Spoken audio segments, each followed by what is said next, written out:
What is good, people, and welcome back to another episode of QTV. Emphasis on the QT because I am one. Today, my young kings and queens, you are going to be allowed to bear witness to the greatest, the least biased, and the most utterly over-contrived and convoluted Premier League prediction table of your lifetime, of my lifetime. And believe me, those of you who actually get outside and touch grass, your children's lifetime as well. So get your food and drink ready, strap in, keep your antidepressants handy, and ask your ma and pa to book that therapy session. Stat. Let's get into it. First, and by first, I mean last place, 20th for the table, and the first to have their children crying and suffering on Sky Sports when their relegation is confirmed. Brentford. Before we delve too far, I am well aware with them playing Arsenal first I could absolutely mug myself off here. But who cares? Brentford are the hipsters' heroes, and with the signing of Christopher Ajer, it's only escalated to the extent Camden will likely soon have a mural of Ivan Toney having his knob taken by Thomas Frank. It'll be up any time now, I promise. But it doesn't take away the fact they still won the playoffs. The playoffs. They didn't win the league. They didn't come second. They went up through the playoffs. AKA, they were the third best team in the championship. Ivan Toney outdid his XG by 5, which to be fair, he scored 20. He would have still scored 28, so it's still pretty outstanding. Josh De Silva, he's still going to miss a fair chunk of the season. They've brought in Frank Onyeka, who, to be fair, very, very highly rated in Denmark, and Johan Wieser, who with 10 goals and 4 assists in a struggling Lorient side, it's a pretty decent season for the lad. But you look at Watford, who look very, very strong defensively. You look at Norwich team, who quite frankly, they were just better than them last season. So if we're going with most promoted teams, one of them's likely to go down. I'm picking Brentford, rock bottom for them, and honestly, unless you're Leeds United, whose team was just Premier League ready from the start, I just don't think high scoring championship teams tend to translate too well to the Prem. Obviously, as I said, Leeds being a big outlier. Up next though, bringing you on to choice 19, another championship. I was going to say reject, but I mean, I guess they were kind of kicked out or forced out. The top scorers in the championship last year and the winners, Norwich City, who have just sold their best player in Emiliano El Jefe Buendia and replaced him with a guy who got 3 goals and assists last season for Werder Bremen. As well as that, they lost Ollie Skip, who was arguably their second best player, and Billy Gilmore's going to have his work cut out for him to fill his boots. Even with the signing of Josh Sargent taking some of the burden, not much because he's not a particularly good striker, Pukki showed that he struggled when he was out of his purple patch in the Premier League. And their defence is still Ben Gibson and Grant Hanley, 2 players who've been relegated multiple times. I wouldn't be shocked if they fell back down to 20th like they did before, but they might prove me wrong. And next up on to 18th, and finally a non-promoted team, Southampton. They have no depth, and I mean it. I don't mean to sound harsh, but if I travelled around the country with the amount of youth Hasenhüttl does, I would more than likely be put on a list. To add to that, their top scorer Danny Ings was sold and replaced with Adam Armstrong, who he is coming off a pretty incredible season with 28 goals. We've still seen the likes of Pukki, Gale, Vidra and Ross McCormack show small strikers who rely on getting between the lines, they often struggle when that space gets cramped up more than the fat Leicester's thigh gap. Shea Adams should, to be fair, ease some of the burden for Adam Armstrong's debut season, and Roman Perraud, however you pronounce it, he is an honest upgrade on Bertrand. But with rumours looking like they're likely to use Yannick Vestergaard and potentially going to lose Ward Prowse, I don't think that Adam Armstrong front three will be enough to keep them up, especially when their depth is Theo Walcott. On to 17th. One of the happiest teams in the league when you finish this position after a dreadful season. It is a strange, bittersweet pill, and it is going to Watford. Watford built their promotion push off a very solid defence. Francesco Serrata joined, and he was a revelation, and they already have Ismail Assar up top, who's shown he can do it at this level. I'm always going to back the promoted team with the strongest defence, which was Watford. It was the best in the league last season. Will Hughes and Nathaniel Chalobah's contract situations, they do throw a spanner in the works, but Emmanuel Dennis and Ismail Assar, they should form a potent duo to complement that solid back four or back five depending on formation. And they're the team I'm backing to just survive. And up next, it's another team with W who aren't likely to be taking too many dubs. Wolves. Wolves were bad last year. 13th could probably be seen as a good finish for them considering everything that went on. And bar a new manager and a couple young players such as Trincao coming in, they've done little to nothing. They struggled to score last season, and yes, I get it, Raul Jimenez is back, but he's back with big question marks. And they've done nothing else to fix their scoring issues. Teams seem to have figured out how to work the ball around Coutinho and Neves in midfield. And at the moment, I just see further stagnation in their future. On to 15th. I don't know if this would be considered stagnation or improvement for them, but I think it's going to be another fun season for old pink face at the sportsdirect.com arena. Newcastle. They've literally done nothing to improve their squad so far, and I mean it, literally nothing. Joe Willock looks to be coming in, to be fair, it's up in the air because he wants 90 grand a week, which is quite frankly ridiculous, but you know, if he does, they'll have some hope. And they've just got to pray it wasn't a purple patch, which, having seen him for the last 3 years, it definitely was. And to be honest, in my book, the only thing more overpriced than Joe Willock is likely to be around St. Maximin's forehead. But in all honesty, Newcastle, they figured it out near the end of last season. Graham Jones came in and was clearly a huge influence tactically as they adapted that 3-5-2, 5-3-2 formation. That was clearly bearing fruit. 17 points out of 27 their last 9, whilst playing Liverpool, Arsenal, Man City, Leicester and West Ham in that run. That shows a lot of promise for the Geordie side. I expect them to struggle, but I also expect them to do just about enough to survive. Up into 14th, we have Burnley. Why, you ask? Because it's Burnley. They're always there or thereabouts. Moving swiftly on. 13th place in a debut season would mark a very decent return for Patrick Vieira at Crystal Palace.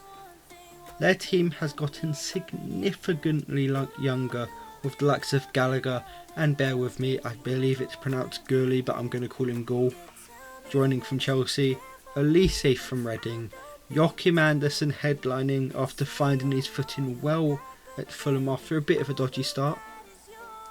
But they will be missing Eze for the first half of the season. And with Zaha's so inconsistent, it's putting a lot of pressure on Michael Olise to step straight in. Reece Nelson has been linked, which to me would be a very 50-50 signing. But their team has taken a significant step forward with two of the best young players in the Championship, and Anderson joining the likes of Milivojevic and Guita and Mitchell to make a very exciting spine from my boys from South East London. It should do them well, or it could go the way of Fulham and see them bottom. Either way, Palace fans, I think it's going to be very fun. One team Palace wouldn't want to be bottoming for though is Brighton. And no, that is not because of the very backwards English stereotype that would suggest they'd have a lot of experience being top. You're only going to get that if you're from England, by the way. I'm not even going to go into detail. Look it up. 12th place would be a big step forward for a team who literally can't finish. According to understat.com, they were down to 27 goals from expected 40 in open play. And to fix that, they've signed literally no one. Wait, what? Yep, literally no one. And Wepu and Ben Basuma in midfield though, it's got me very excited. Even if AFCON will likely ruin them, and Wepu could be a potential signing for the season. Brighton will almost 100%, if they've got any brain cells, bring in a new forward who hopefully isn't Neil Mapai, so we'll see. Nearly in the top half though, but not quite, is Aston Villa. Grealish gone, Watkins out wide. Bundia, he's okay, but not Jackie Grealish. Danny Ings, he's going to have to do a lot more work without Shea Adams. Plus, I just really dislike Aston Villa, so they can take 11th and run full like air. You're welcome, villains.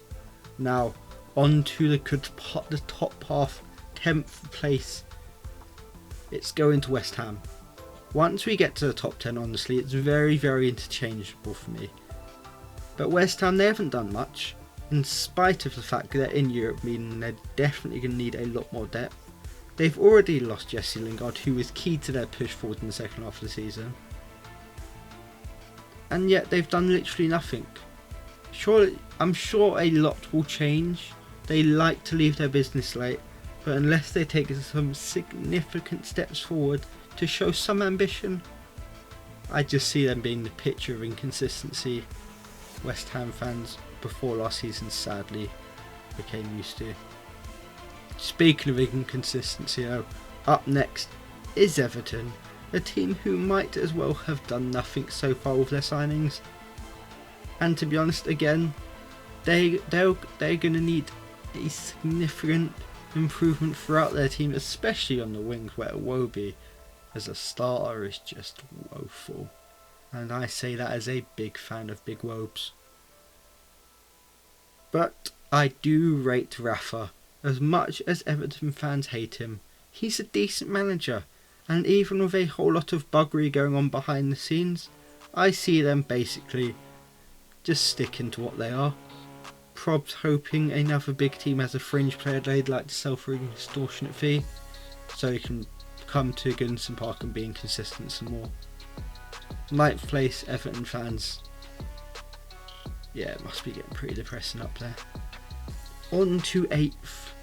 It is Leeds United. I'll be honest, I could absolutely see Leeds slipping very, very, very low down the table. But I'm going to assume they don't burn out because the special juice they must be on is still working and they're able to run some teams ragged. Big Patty B, up top, banging bitches and banging goals. Young players like Kosh, Phillips, Melier and Sturridge only getting better. I can see Leeds making some big strides forward. Incoming bias though, and it is Leicester in 7th. Yes, I know what you're saying. Where are Arsenal? Lamau, Arsenal sucks, you Twitter fanboys. Honestly though, with Vardy aging, Fofana injured, Tielemans and Maddison apparently wanting out, who knows what will happen to Leicester. I just feel like they're going to struggle for goals unless Vardy finds the magic DH in Red Bull again. I don't see Iheanacho's form holding up. I don't rate Patson Daka as highly as others do either, but we will see. On to 6th, and believe me, this is where the list gets a little bit spicy. I don't get nervous, but I'm starting to get a bit shaky, you know? I mean, I'm a little bit weak. I'll be honest, I truly expect this to be Arsenal here, but bun all the haters, I'm going with Chelsea. I could see them struggling. Lukaku or not, they still don't have many consistent players in their team. Werner, in spite of finishing issues, that must have had his wife looking for the Viagra, was one of their better players. And if not for an excellent midfield and defence, they could have slipped. Tuchel steadied the ship and brought a UCL win. But I don't know, they have a team of very inconsistent attackers that could just go on a bad run. And we all know what happens to Chelsea, and especially their managers, when they go on a bad run. 5th place, and this is pretty predictable to be honest, because I ain't ever putting them above Arsenal. Tottenham, in my opinion, they'll keep Harry Kane. Dele Alli, I could see find some very good form because he was excellent against Arsenal in pre-season. And Christian Romero will be a great sign-in. But screw Tottenham, so they can take 5th. 4th place though, and the trophy is back where it belongs. Arsenal have no Europe, so we can solely focus on the league. We'll hopefully make a couple more big signings, and I'm just gonna pretend I haven't been watching Aubameyang have quite possibly the worst pre-season I have ever seen any striker have, and I truly mean that. It has been woeful. Champions League, here we come. All the same things I said about Chelsea though, they could go for Man United in 3rd as well, but to me, Rashford could not have gotten injured at a better time. Jadon Sancho plays better from the left. If Rashford was fit, he'd be stuck out on the right with Wan-Bissaka behind him, expected to do a lot of the attacking workload. But I think Sancho on the left with Luke Shaw behind him could truly hit the ground running and do some outstanding things. One thing I will say though, who knows how long Cavani has left, but the signing of Varane next to Maguire with Wan-Bissaka and Shaw on either side, it's an excellent back four. You'd expect Pogba to stay at this point. To me, they are still a CDM away. McTominay and Fred don't fill me with confidence, but I do think they'll have enough quality throughout the team just to slip into that 3rd position. Next up, Manchester City. I know. Not Man City. Not the team who's going to spend like 300 odd million, even though apparently according to Pep they don't have it. In my opinion, and as deluded as this may sound, I think they're going to have chemistry issues, and I know I sound like a foot fanboy. Joke's on you, I haven't played foot in a full year, so suck your mama dry like your dad does. Gabriel Jesus. He's going to end up as their starting striker unless they pull off a Lautaro Martinez, who even then, he's not a primary goal scorer. And to me, there's a huge question mark on Jesus. He scored 9 goals last year when Aguero was injured for a lot of it, and only 14 the year before in 34 games. Aguero's now gone, KDB's injured, Foden is injured, Bernardo Silva just doesn't even want to be there. Morris and Grealish are going to have to hit the ground running, because otherwise Pep will be the one doing it. They need a striker bad. Otherwise, I see similar performances to the one against Leicester in the Community Shield, where they just couldn't hit the back of the net. Boys and girls though, that brings me to the champions. At number 1, if you haven't figured out by now, then please stop having a summer break and go back to school. Number 1, I have Liverpool. I'll be honest, I could see this being a very strange season where any, and I truly mean any of the top 7 could somehow win the league or just switch into a random position. But Van Dijk is back. It's incredibly unlikely they'll have the same injury issues, and Wijnaldum or not, their midfielders always relied on work rate and physicality over everything else. So they should be able to cope with the loss of the Dutchman, especially if they do sign a replacement. Honestly, this is a gut feeling and not based on any statistical fact. I just think with Van Dijk back, the rest of the team fit for once, they'll be able to start early, start hard, start first, and please the girls and the boys with it. Liverpool fans, as much as I hate myself for saying it, I think it's going to be a good year for you lot. But people, that is that. Anyone who got to the end of this video, I can only say thank you. I know how grating my voice can be, and even more my shite opinions. Let me know down below though, what are your predictions for the season? What do you think of mine? But for now, I'm sorry to love you and leave you.